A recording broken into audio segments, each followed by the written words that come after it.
Hello, everyone, and welcome to Moonride. I am here with Gloria Grace Wallace, and she is a founder of the founder and director of the Heartlight Center for Conscious Living in Melbourne, Victoria. She pretty much does so many things that I don't know if I can list them all today. Among them is quantum healing and BQH. This is an unusual interview because I really didn't plan any questions because pretty much when Gloria and I talk, we just wind up talking about everything and it works out perfectly. So I'm going to skip the interview thing and just actually have a great conversation. By the way, I will leave her the email, her contact information in the YouTube video here just below the video so that you can contact her and you can learn some of the processes that she does. Uh, could you like just maybe just add something to the biography? I feel like I've done a poor job. Well, gosh, it's been quite a fascinating last few months because I have not upgraded, changed, evolved my Heartlight website for since 2012, Mm, and human beings and websites and anything that represents us as human beings evolves over time mhm. and changes. And we are experiencing a huge shift on the planet right now. And so that shows up in our lives professionally and personally. And so the new Heartlight website has just been birthed this week. Mm, And so one has to be selective about what one puts out there globally to introduce who we are personally and professionally. And so I did not hold back in how woo woo I have become and who I am. uh, And so, and I was selective about, what the things are that I have integrated into my professional work and my teaching. So, um, the journey has included Reiki, being a Reiki master and a Reiki master teacher, and the kinds of things that Reiki did at the time that it was sweeping the planet was for so many of us opening our third eye, opening our intuitive channels, um, having us move through portals we hadn't moved through before, activating our ascension templates, if I can say that. mhm, mhm, And the quantum healing work that you and I are both interested in and now both doing professionally is something that has been deepened, my interest in it. I am a trained hypnotherapist for more than 20 some years now. But the quantum healing work of Dolores Cannon has been fascinating to me and inspiring for quite some time. Um, and I had one of her books in my spiritual library, Jesus and the Essenes, and that was based on her hypnosis sessions that she had over a period of time mhm, with some fascinating individuals.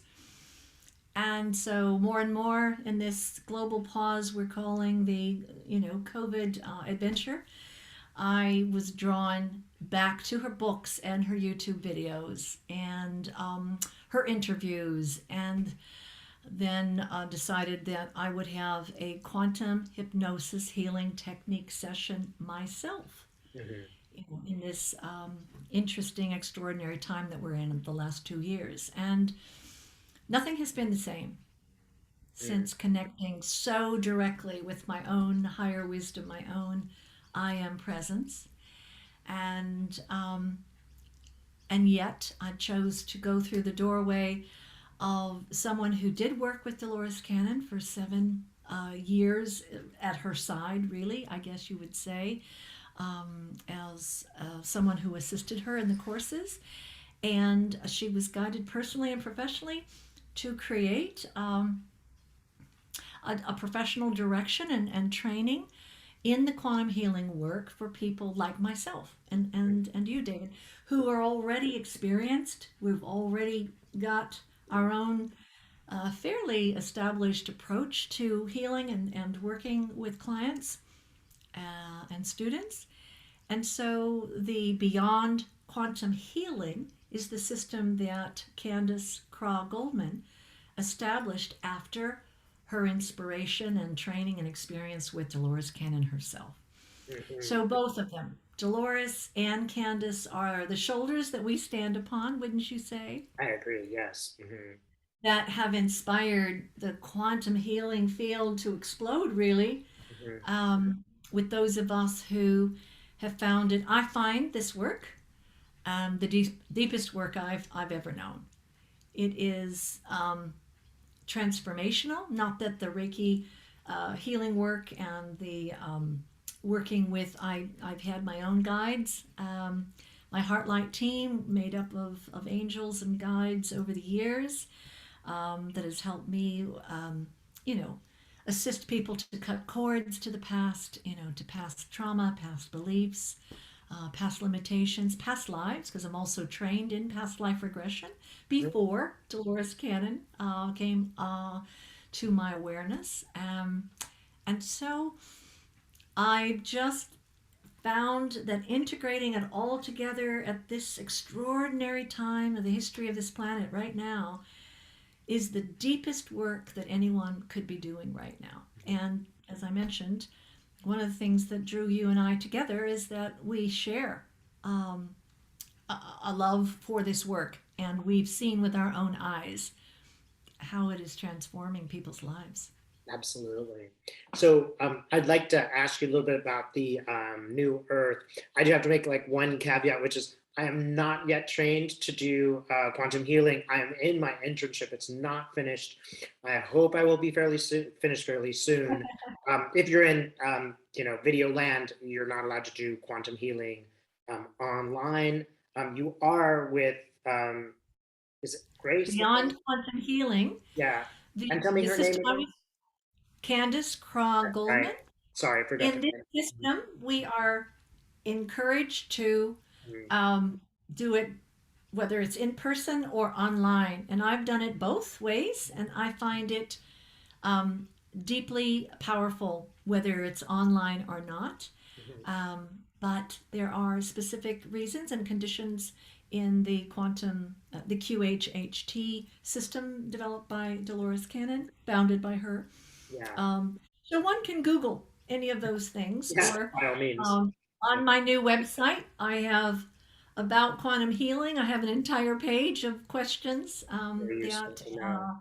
are answered there, and so Yeah. people can Google any of these things that we're talking about. It's important to note, we both agree both of these practices are very important. One does not outshine or exclude the other. They're both very, very interesting. But you're just allowed to do the BQH online. You're not allowed to do quantum healing online. I'm almost finished with my internship, but so I will be able to do that at some point. But what I will say is the beyond quantum healing Mhm. is quantum healing.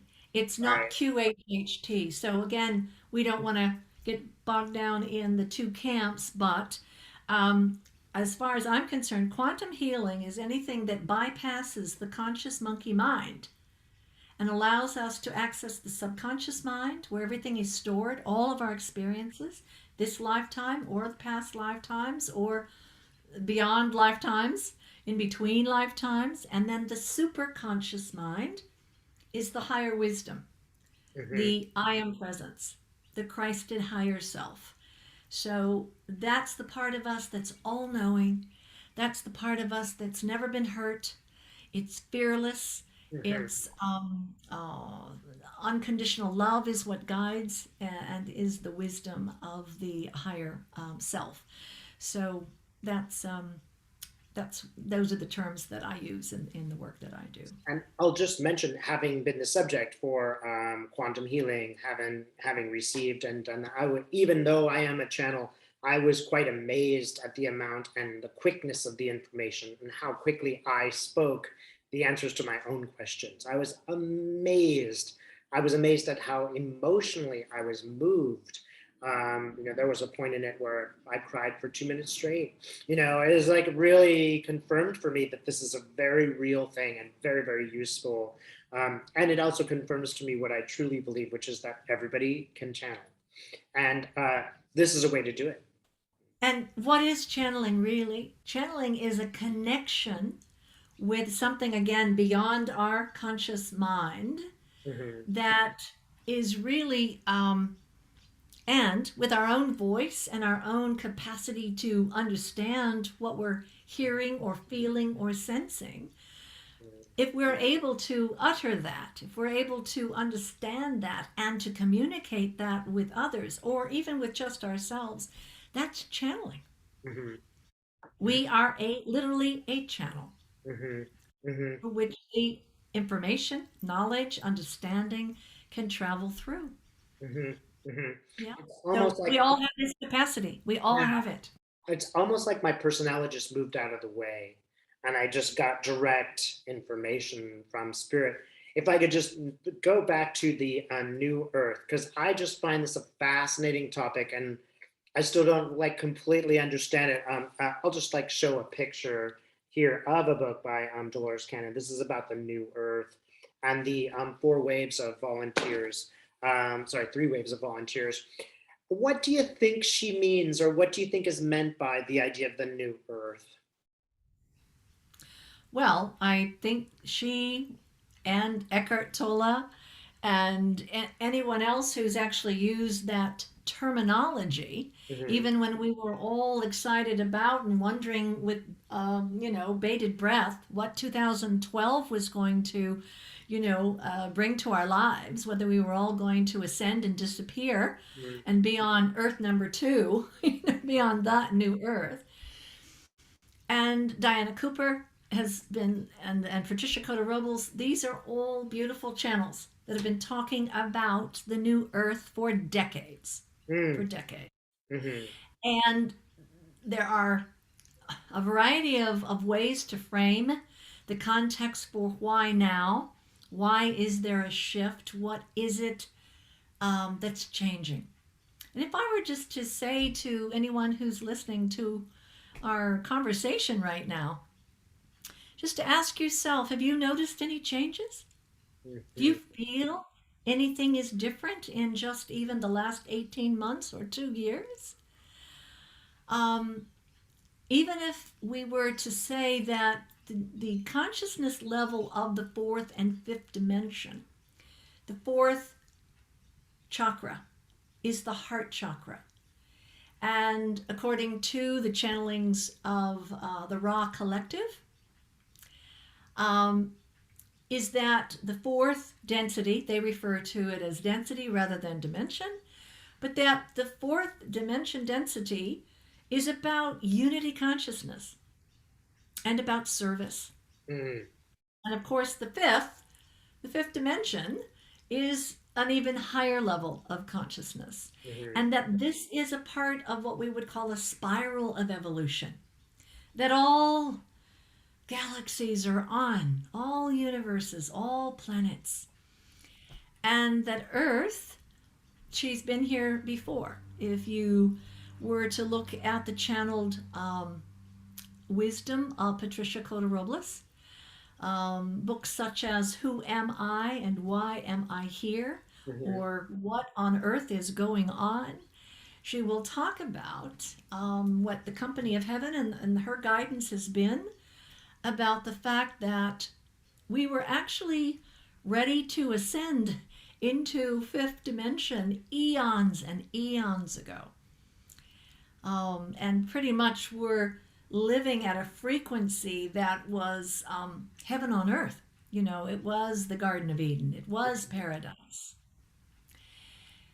And we became aware, as did the Company of Heaven, that there were what we're going to call laggard souls. Souls that, for whatever reason, had not evolved to the level where they were able to do that, movement up the spiral of evolution. And a clarion call went out to the Company of Heaven. What shall we do about these laggard souls? There is nothing more tragic than souls not evolving back to source. Mhm. And so the souls on earth said, surely, surely our resonance, surely our level of consciousness, we can take them with us. Surely we can do that. Well, council upon council were met, and this has never been done before, and we don't know if this can work. You're taking a risk that your own capacity and preparations for the next level, fifth dimensional level of consciousness, that you're going to miss that if it affects your consciousness. We're willing to take that risk, Mhm. said the souls on earth. Mhm. Company of heaven, overwhelmed and are in awe of the compassion and love of the souls on earth. And it's agreed that let's allow them to incarnate here, and surely we'll all be lifted up together. Mhm. Well, in that period of time when they were first incarnated and they were infants and toddlers, and we were handling it, we were navigating the the difference in the energies and frequencies and consciousness. And then by the time those souls were older, the density, the low vibration, the beliefs in conflict and disease and disorder and disruption and destruction and all of those lower vibrational things brought everyone's levels of consciousness down, Mhm. to the extent that it was so painful for the earthbound souls who were not used to that level of vibration, that they, in order to, and that these, I'm paraphrasing from all the beautiful channeled transmissions from Patricia Cota-Robles, Mhm. especially, that in order to diminish our pain, the pain at that time of what it was like to live at that low vibrational level, we shut down the heart chakra, Mhm. thinking that would help diminish the pain, that would help us deal with the pain. We also began to close down the third eye. You don't want to see what you're seeing. Mhm. And by doing that, we have a threefold flame in the heart center, sacred heart center. The blue represents the power and the will of Father God consciousness. The pink represents the love and compassion, reverence for all life of Mother God consciousness. And the golden yellow is the sons and daughters of, or the expressions of, the divine. And so at some point, it was no longer possible. We were really strangling and squeezing down to just almost the silver cord that was left of Mother God consciousness's love and compassion that balances the power and the will, the masculine. So at that point, the masculine became the dominant energy. Mhm. It is that imbalance. And we did what has been known as the fall from grace. We fell from that grace, that Garden of Eden, that paradise, that highest level of consciousness that we had reached as a planet. And all of that, you know, was sucked down in the low vibrational energies Mhm. of the laggard souls we tried to save. Mhm. And ever since the fall from grace, we have been experiencing miscreations from an imbalance of the masculine, Mhm. dwarfing and diminishing the feminine. And Mhm. yet, if people were to really tune in, you would know that even though there's evidence on the planet the final kicking and screaming of those aspects of the old ways of being, where we see the masculine, or we see power and will and forces trying to dominate love and cooperation and Mhm. compassion. That's changing.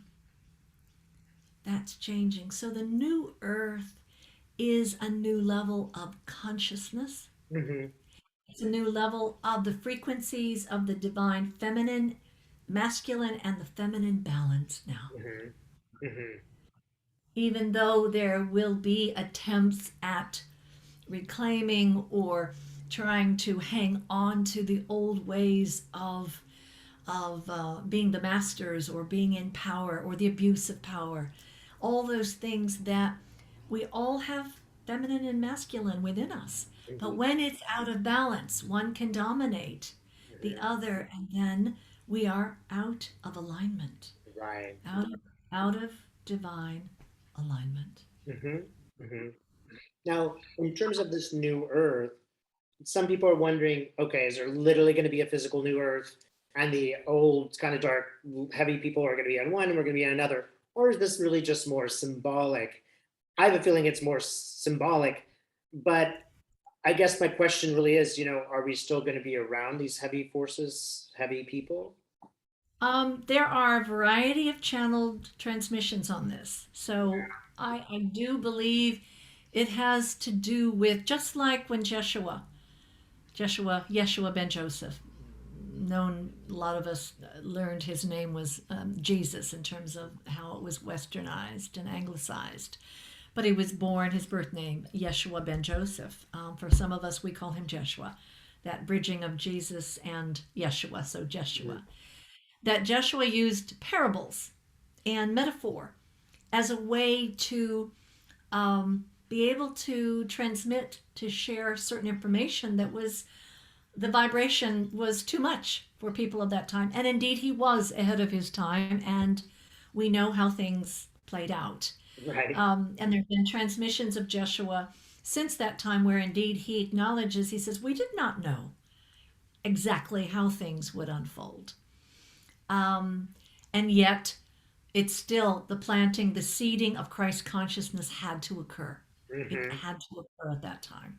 Right. And 2,000 some years is a drop in the ocean of time. There is no time and space, but a drop in the ocean of experience, shall we say. And so there are those channels that say, just as you see a lot of human beings right now and animals, let's say, and as a result of the bushfires around the planet and other natural experiences, that there are exit points for souls. There isn't always just one, Mhm. but the soul is always in charge of whether they stay or go. Even if it's a violent, unexpected, horrific, the plane goes down, the souls on some level are in contract to and allowed to have the exit point be um, when it arises. And so there are souls who, I see it as one of four doors right now, David. Mm. Door one are people that are totally unconscious, totally terrified, and in great fear right now about the changes that are occurring. Mhm. And they are availing themselves of opportunities to exit at this time because they are literally so terrified and decide that they want to be of assistance or to do their continued growth and evolution and healing on the other side of the veil. Mhm. So they are checking out. There are those who may not be choosing to check out, but they too are terrified and they are overwhelmed by misinformation, disinformation, rabbit hole theories, things that um, they are able to embrace because of the depth of fear that they have Mhm. about the future, Mhm. because they too know that things are not the way they used to be. Right. And so on some level, they're not just unconscious, but they're mentally imbalanced. Mhm. There's a level of insanity Mhm. because no one can embrace the hurting of another living being unless you are out of your mind, even if it's just temporarily. So Mhm. there's a level of unconsciousness slash insanity, and they're still here. They're still embodied. So we're seeing that insanity and that unconsciousness play out. Mhm. The third doorway are people who are asking the question of what's going on. I'm not sure I understand what's going on around me, what the changes are, and they're beginning to ask the question, who am I really? Why Mhm. am I here? Mhm. They're awakening. Uh-huh. They're awakening. That's the doorway of awakening. And then there are those who are awakened, even though some of us first wave volunteers, it has felt like a lifetime of kicking and screaming and shaking our fists at heaven and saying, what was I thinking? What was I thinking? Why would I incarnate into a family that's so dysfunctional and so, I had a traumatic childhood, and why would I come to a planet that's so violent and so filled with conflict and really asking those cosmic questions. But that was part of keeping us awake. Right. We Mhm. said, we put our hand up and said, I'll embody at this time. And I will awaken, whether it's the Reiki or just looking at a calendar that has photos of crop circles, whatever it is that triggers the ascension template, the awakening consciousness template, Mhm. is what we said we were available for. And so the awakened ones are finding one another, just as you and Yes. I have found each other. Mhm. And it is so wonderful for our souls and our hearts to find like minded hearts and souls so that most light workers, the first wave volunteers, sort of in my age bracket, um, we have felt like have not, we don't belong on this planet. It's not our home. We Mhm. don't fit in. We don't feel safe here. All of those things have had to be navigated through and to be healed so that we go, okay, I'm here. I'm awake enough to honor my contract. Yeah. I will be of service. I will ask each day, how may I serve from love and compassion and cooperation? So, some channels say that those souls who continue to be what we're going to call laggard souls, recalcitrant souls, souls that are saying, no, I am not ready for fourth and fifth, you can't make me. Okay, Mhm. they will be checking out, moving on to a planet because other planets are in different levels of progression. Right. They will they will be able to incarnate on a planet that is still going to support disorder, disarray, dis-ease, conflict, violence, separation consciousness, Mhm. scarcity consciousness, poverty, all those things that they, in a polarity, third level, sort of third dimensional, third density consciousness, can embrace. Those that are ready for and are, sticking through our sticking to our contracts and our decisions to be here consciously, we are going to ascend with this planet. Ascend means we are raising our light quotient, our love quotient, as Joshua David Stone, probably my earliest ascension teacher, channeled so many books with the help of a beautiful guide, many guides, but mostly Joel Cool, DK. Um, and so basically, that's our job every day, David, Mhm. is to each day give permission to be guided and supported to raise our light vibration, our light quotient, our love quotient. And we will be shown how to do that each and every day. Fantastic. Gloria, this has been just a great interview. I'm sure we're going to continue to talk more after and maybe have you on the show again. Thank you. Thank you. My pleasure. Thanks so much, Gloria. And thanks for watching here on YouTube. Thanks so much. Bye bye.